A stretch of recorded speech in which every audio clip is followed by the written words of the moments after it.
My father's voice cracked for the first time in my life. Wait, what did you just say? I stood at the front of the courtroom, papers in hand. Calm, cold, calculated. I looked him dead in the eye. I said, "The owner of your house is me." And that's when the silence dropped like a gavel.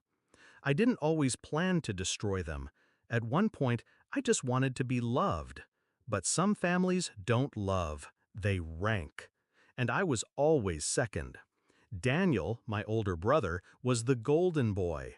He wrecked 2 cars, dropped out of college, racked up credit card debt like it was sport. They still called him our future. Me? Straight A's, quiet, obedient, invisible. I stopped asking for help when I was 14. By 16, I paid my own phone bill. By 18, they were asking me for money, but only when Daniel wasn't around to hear it. Then came the inheritance. My godfather, my mother's estranged brother, died quietly, no funeral, no fanfare. But he left behind $50 million, and all of it went to me.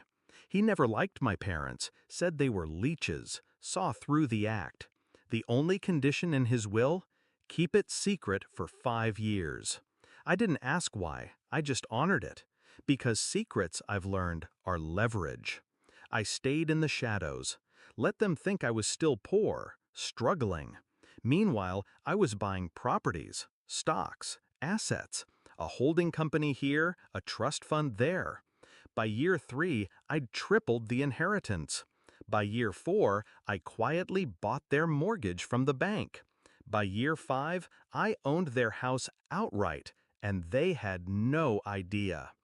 Their downfall started slow, like rot under fresh paint.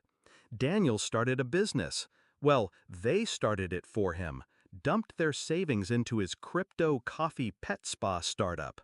It failed, spectacularly. Then my father got sued.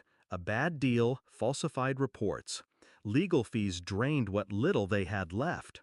Next came the foreclosure notice. Except it wasn't from a bank, it was from my company. They panicked, begged the mysterious new owner for time, for mercy. I gave them exactly 6 months. Then bankruptcy court. They looked small sitting there, not angry, ashamed. Daniel didn't even show. When the judge asked about their assets, my mother mentioned the house. I stood. "I have a clarification, Your Honor." I handed over the deed. The judge raised an eyebrow. "And you are?" "Their landlord," I said, "and the largest creditor in this case." Their heads whipped around, eyes wide. My father's jaw slackened. My mother turned ghost pale. "No," she whispered, "you're lying." I pulled out the trust documents, the original mortgage, the business name I filed under. All legal, all traceable, all me. The courtroom was silent, except for one chuckle. Mine. "You treated me like a beggar," I said, "while pouring everything you had into Daniel. Every ounce of belief, every dollar, every word of praise." I leaned in, quiet but cutting. "I never needed your money, but you needed mine." After the ruling, I gave them a choice. Move out within 30 days or pay market rent, triple what they could afford.